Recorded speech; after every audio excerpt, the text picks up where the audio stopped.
Hey guys, it's Jessie V. So I know I'm not in my usual setup, which is really weird for me, but my last week has been extremely crazy and busy, and I'm planning on making another video explaining all of that. Basically, I was on tour for 2 weeks, and now I'm working on a web series all week. I'm actually acting, which is crazy. I just feel like I haven't really had time to myself to sit down or do anything, so that is why my schedule has been absolutely off the roof. I know I'm not posting 5 times a week as usual, but I will get back to that in December, I promise. I have so many cool projects coming up and it's just been crazy. But on another note, I'm so excited for this video because it is an animated story by Storybooth. Storybooth basically collects real kids' stories and animates them in their own words. They're always true stories, they have a moral to them usually, and they're very relatable for other kids, and I really enjoy them. So I will leave a link to their channel down below to check out after you watch this video because they have tons and tons of more stories that I know you guys will enjoy. And sorry, I'm not even looking in the lens. The story that I am going to show you today is about a time that I had the courage to stand up to a bully, and it kind of backfired on me, but I think you guys will find this relatable, so I really hope you enjoy, and yeah,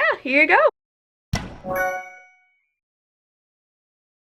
When I was in grade 8, I had a best friend named Chloe.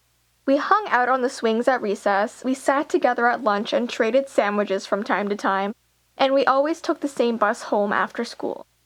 We were like 2 peas in a pod, rarely separated. Well, that soon changed when Chloe got a boyfriend halfway through the year. He was a boy named Tom that was known as one of the school's biggest bullies. Everyone was extremely intimidated by him and tried to stay on his good side. Once I had seen him throw a kid's backpack over the roof of the school for no reason. He just seemed to take pleasure in ruining people's days. So when Chloe asked me to sit with him and his friends at lunch every day, I couldn't say no. I didn't want to lose her as a friend, and I didn't want to upset him. So I pretended to support their relationship, even though I knew Tom was a bad guy. Well, one day a new girl named Jenna was introduced to our class. She looked very shy and nervous and had no one to sit with at lunch, so she sat by herself. I timidly asked Tom and his friends if I could invite her to sit with us, and they instantly started laughing, as if I had told them a hilarious joke. Tom then picked up a couple chips from his lunch and threw them over at her table where she was quietly reading a book. She looked startled but didn't try to stand up for herself. I remember feeling so bad for her in that moment, but I didn't have the courage to say anything. For the next week, Tom and his friends would bother her during lunchtime. They would roll up pieces of paper to throw in her hair and would constantly call her the weird loner girl.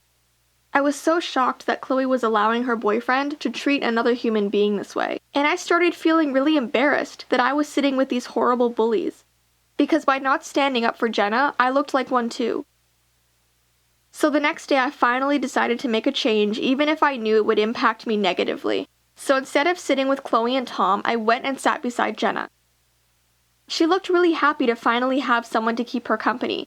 But right away, I noticed that Tom and his friends were giving me dirty looks and whispering to each other. And it didn't take long for them to start treating me the way they did her. Crumpled paper was thrown at me, and I was beginning to be called Weird Girl Number 2. But all I can think was, at least Jenna isn't going through this alone.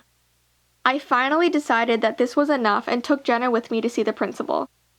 We tried the best we could to tell her what was happening, but she told us that if there was no proof of bullying, she couldn't do anything. Whenever a teacher was around, Tom would act normal, and the minute she left the room, for a few minutes he would continue harassing us. It was a very difficult time, but every time Jenna would tell me how thankful she was for my friendship, it was so worth it. So one day I heard that there was a hate page online about Jenna that was started by Tom and his friends. It had an unbelievable amount of likes and follows on it. They would take pictures of her and post them with terrible captions. They would quote things that she said and gossip about some of the things she did during the day. And as unfortunate and sick as it was finally the proof we needed to give to the principal. The police actually ended up getting involved, and Jenna was never picked on again after that. I'm very proud of myself for stepping out of my comfort zone to stand up for her, because if I didn't, I'm not sure if she would have had the confidence to do it herself. Some people need that extra push from someone else that is willing to support them. So if you ever see someone being bullied, don't just be a bystander, do something about it. Your actions could greatly change someone's life for the better. So I hope you guys enjoyed this video. It was definitely really amazing to work with Storybooth again. Don't forget their channel is down below, and I have some exciting news for you. I'm working with Storybooth to guest produce one of your stories. So if you have a story that you really want to tell, make sure it's true. Send it in to Storybooth and I will be choosing a winner in the new year. I will let you know when that is. And yeah, I'm just super excited about that. I really hope you enjoyed this video. I will be posting a video on Wednesday kind of explaining everything that's been going on in my life right now, and I will have a story time for you then as well. And yeah, I will get back into things, I promise guys. My life is like insane right now, but I hope you have an awesome rest of your day, and until next time guys, bye!